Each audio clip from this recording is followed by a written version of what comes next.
Hi friends, ఎలా ఉన్నారు? బేసిక్‌గా టాపిక్ ఏంటి అంటే, ఈ రోజుల్లో యూత్ అనే కాదులెండి, పిల్లలు చాలా బాగా మూవీస్‌కి అట్రాక్ట్ అవుతున్నారు. మూవీస్‌కి అట్రాక్ట్ అవ్వడం తప్పు కాదు. దాన్ని ఇన్‌ఫ్లూయెన్స్‌గా తీసుకొని, మనం అలా అవుదాం, ఇలా అవుదాం అనుకోవడం తప్పు. ఇదంతా నేను ఎందుకు చెప్తున్నానంటే, రీసెంట్‌గా ఆంధ్రప్రదేశ్‌లోని విశాఖపట్నం దట్ మీన్స్ వైజాగ్‌లో ఒక స్కూల్ నుంచి నలుగురు పిల్లలైతే ఎస్కేప్ అయ్యారు. రీజన్ ఏంటో తెలిస్తే షాక్ అవుతారు.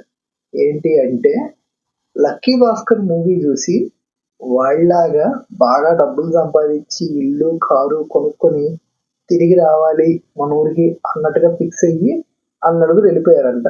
అసలు ఆ నలుగురు నైన్త్ క్లాస్ చదువుతున్నారు. అసలు వాళ్ళకి ఏం తెలుసు? ఎక్కడికని ఎళ్తారు? ఏమని సంపాదిస్తారు? బయట అసలు మామూలుగా జాబులు దొరకడమే కష్టంగా ఉంటుంది. ఈళ్ళు సినిమాలు జూసి ఇన్‌స్పైర్ అయ్యి ఇది జేసి, అది జేసి ఇన్‌స్పైర్ అవ్వడం తప్పు గాదు. నేనదే చెప్పాను గదా! మనం మూవీస్‌ని ఎంటర్‌టైన్‌మెంట్ పర్పస్‌గా మాత్రమే జూడాలి. ఇప్పుడు 'లక్కీ భాస్కర్' మూవీ జూసి ఆళ్ళలాగా స్కాములు జేసి డబ్బులు సంపాదిద్దాం అనుకుంటున్నారు. మరి 'ఐరన్ మ్యాన్' మూవీ జూసి అందరూ ఐరన్ మ్యాన్‌లయ్యారా? లేదు గదా! So, think logically. ఇంక 'బ్యాట్‌మ్యాన్' మూవీ జూస్తే వాళ్ళలాగా వెంజెన్స్‌తో సిటీలో ఉన్నోళ్ళందరిని పట్టేసుకొని ఇదంతా జేద్దాము అన్నట్టుగా. సో, ఏంది అంటే ఏదైనా ప్రతి ఒక్కడికి ఏదైనా సాధిచ్చాలి అది ఇది అని ఉంటది. దానికి ఏజ్ గూడా ఒకటి చూసుకోవాలి. ఇప్పుడు నీ ఏజ్‌కి నువ్వు చదువుకోవాలి. చదువుకోకుండా ఇదంతా జేయకుండా సినిమా జూసి ఇన్‌స్పైర్ అయ్యి actually this is not one thing. ఇలాంటివి చాలా జరిగాయి. నా చిన్నప్పుడు నేను మా నాన్న ఒకటి చెప్తే విన్నాననమాట. ఏంది అంటే 'చూడాలని ఉంది' మూవీ జూసి వాడెవడో బ్యాగేసుకొని 'ప్రకాష్ రాజ్‌ని' చంపడానికి కోల్‌కత్తా ఎళ్ళాడంట. సో, ఇయన్నీ చూసినప్పుడు నాకు బేసిక్‌గా అయితే నవ్వొస్తది.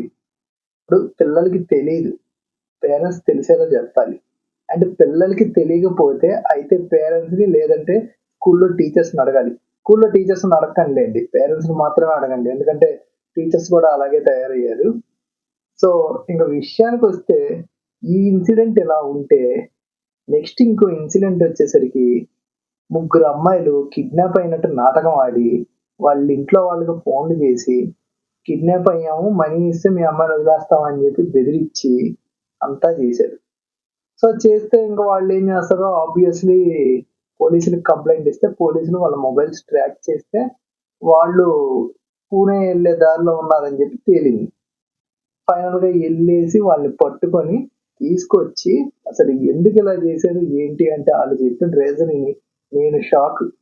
ఏంటి అంటే వాళ్ళకి బీటీఎస్ అదే కొరియన్ సాంగ్స్ ఇవి పాడతారు చూడండి. ఈ మధ్య బీటీఎస్ బాగా ట్రెండ్ అవుతుంది. వాళ్ళు ఈ కిడ్నాప్ డ్రామా ఆడి ఆ డబ్బులతో ఉద్యోగాలు చేసి డబ్బులు సంపాదించి నార్త్ కొరియా ఎళ్లి బీటీఎస్‌ని ఎళ్లి కలుస్తారంట. ఏంటండి ఇది? అసలు ఏంటని నాకు అర్థం కావట్ల. అసలు ఇ ఇది రీసెంట్‌గా జరిగిన ఇన్సిడెంట్ అయితే అంతకుముందు కొన్ని మంత్స్ బ్యాక్ ఇంకోటి జరిగింది. చెన్నైలో జరిగింది కాకపోతే. ఇద్దరు అమ్మాయిలు సేమ్ ఇలాగే కాలేజీ అయిపోయిన టైంలో వాళ్ళైతే ఇంకా ఘోరం ఇంట్లో ఉన్న బంగారం, డబ్బు అయన్నీ తీసేసుకొని ఎళ్ళిపోయారు వాళ్ళు. ఆళ్ళెళ్ళింది కూడా ఏంది అంటే బీటీఎస్‌ని కలవడానికే అంట. మీ పిచ్చి చాలా ప్రమాదాలకు దారి తీసిద్ది. ఎందుకు అంటే మీకు బీటీఎస్ అంటే పిచ్చుందనుకోండి నాకు బీటీఎస్‌లో వాడు తెలుసు, వీడు తెలుసు, నేను తీసుకెళ్తా అది ఇది అని చెప్పి, తీరా ఎవడైనా తీసుకెళ్ళి మిమ్మల్ని కాళ్ళు, చేతులు కట్టేసేసి కళ్ళు, కిడ్నీలు మొత్తం తీసుకొని అమ్మేసేసుకుంటే సపోజ్ ఇప్పుడు ఈ నైన్త్ క్లాస్ పిల్లలు వెళ్ళిపోయారు. 'లక్కీ భాస్కర్' స్టైల్‌లో ఏదో ముంబై ఎళ్లి అట్టా ఇట్టా చేద్దాం అని చెప్పి, ఎళ్ళిన తర్వాత వాళ్ళని ఒకళ్ళు గమనించి పట్టుకొని కాళ్ళు, చేతులు ఇరగ్గొట్టి ముష్టెత్తుకోండిరా అని చెప్పి పంపిస్తే, ఆళ్ళేమన్నా హీరోలా ఫైట్ చేయడానికి? ఒక్కడు గుద్దితే పక్కన పోయి పడిపోవడానికి ఈళ్ళేమన్నా బాలయ్య బాబులా? కాదు గదా! గైస్ అది సినిమా అంతే. It's just a movie. 3 hours మనం డబ్బులు పెట్టి ఎంటర్‌టైన్ అవ్వడానికి మనం వెళ్తున్నాం. ఓకేనా? సో, అది చూసినంత వరకు ఎంటర్‌టైన్ అయ్యి, ఆ ఎంటర్‌టైన్‌మెంట్‌ని మనం ఫీల్ అయ్యి, తర్వాత మన పని మనం చూసుకోవడమే. సో, దాన్ని మనసులో పెట్టుకొని, ఈ సినిమాలో వాళ్ళలా చేయాలి, ఆ సినిమాలో వీళ్ళలా చేయాలి, ఆ సినిమాలో వాడు దూకినట్టు దూకాలి. ఇయన్నీ వద్దు. ఎందుకు? ఇంక ఇలా చూసుకుంటే అదే చెప్పాను కదా, బిజినెస్ మ్యాన్ సినిమా చూసి మహేష్ బాబు లాగా ముంబైకి పోయి ఎలా చేయాలి ఇలా చేయాలి, కేజీఎఫ్ రాకీ బాయ్లా చేయాలి. ఎందుకంటే ఇవన్నీ కూడా జస్ట్ కల్పితాలు మాత్రమే. ఏదో ఛాలెంజ్ లో చిరంజీవి లాగా ₹1 ₹1,00,000 సంపాదించడం, మళ్ళీ నరసింహలో రజనీకాంత్ లాగా ఒక్క సాంగ్ లో కోటీశ్వరుడు అయిపోవడం ఇవన్నీ జరగవు. నిజ జీవితంలో జరగవు. మీరు ఈ రీల్ వరల్డ్ నుంచి రియాలిటీ వరల్డ్ లోకి అయితే రండి. ఎందుకంటే అందరూ మాక్సిమం రీల్ వరల్డ్ లోనే బతుకుతున్నారు. Please open up, reality world లోకి రండి. రియాలిటీలో అదే ఉండదు. ఈవెన్ అంబానీ గాని లేదంటే రతన్ టాటా గారు గాని వీళ్ళకి కూడా ఫ్రీగా డబ్బులు రాలేవండి. ఫ్రీగా డబ్బులు ఎవ్వరికి రావు. వాళ్ళ ఐడియాస్ తో వాళ్ళు బిజినెస్ పెట్టి ఓన్ గా డెవలప్ అయ్యి వాళ్ళు ఇంత చేశారు కాబట్టి ఇప్పుడు వాళ్ళ కొడుకులు ఈ స్టేజ్ లో ఉన్నారు. సో మీకు చేయాల్సిన టైం వస్తుంది, అప్పుడు చేయండి.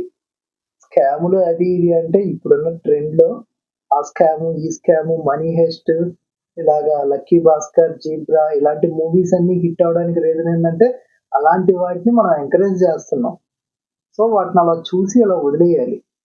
మనం ఈ స్కాములు చేద్దాం ఆ స్కాములు చేద్దాం, చెప్పాను కదా, ఈజీ మనీ ఎప్పుడు రాదు. ఎవ్వరికి కూడా ఈజీగా ఓవర్ నైట్ లో కోటీశ్వరులు అయిపోరు. ఇదైతే కొంచెం మైండ్ లో పెట్టేసుకోండి, ఓకేనా. ఈ ఇన్సిడెంట్స్ అయితే నేను చాలా చూశాను, నాకు చాలా బాధేసింది. అందులో పిల్లలు ఇలా అయిపోతున్నారు, అది నాకు బాధేసింది. సో జాగ్రత్త, మీ పిల్లల్ని అయితే మీరు బాగా చూసుకోండి, మీరు టైం ఇవ్వండి మీ పిల్లలకి మెయిన్. వీడియో అయితే వీడియో మీకు నచ్చిందని అనుకుంటున్నాను. వీడియో నచ్చితే లైక్ చేయండి. ఇంకా ఇలాంటి మరిన్ని అప్డేట్స్ కోసం ఇప్పుడే మన ఛానల్ సబ్స్క్రైబ్ చేసుకోండి. Thank you for watching. Will meet you on next video. Bye.